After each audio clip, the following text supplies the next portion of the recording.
Hi friends, ரொம்ப ஈஸியான முறையில் ரோட்டு கடை கார சட்னி எப்படி செய்யலாம் பார்க்கலாம் வாங்க. தேவையான பொருள் 4 தக்காளி, பூண்டு, காஞ்ச மிளகாய். ஒரு கடாயை எடுத்துக்கிட்டு கொஞ்சமாக எண்ணெய் விட்டு கொஞ்சமாக உளுந்து காஞ்ச மிளகாய் போட்டு காஞ்ச மிளகாய் நல்லா வறுத்துட்டு அப்புறம் வெட்டி வச்ச தக்காளியை சேர்த்துக்கணும். கொஞ்சமாக பூண்டு சேர்த்துட்டு நல்லா கிளறி விடணும்.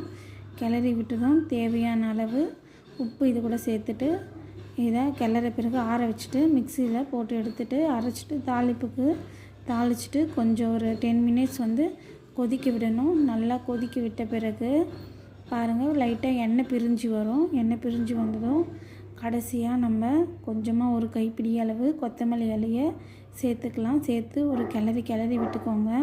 கிளறி விட்ட பிறகு பாருங்கள் எப்படி இருக்குதுன்னு டேஸ்ட்டாக. இது இட்லி, தோசை, சப்பாத்திக்கு சைடிஷாக நல்லா டேஸ்ட்டாக இருக்கும். சாதத்துக்கு கூட வச்சு சாப்பிடலாம், நல்லா சுவையாக இருக்கும். நீங்களும் ட்ரை பண்ணி பாருங்கள். என்னோடய சேனலுக்கு சப்ஸ்கிரைப் பண்ணுங்கள்.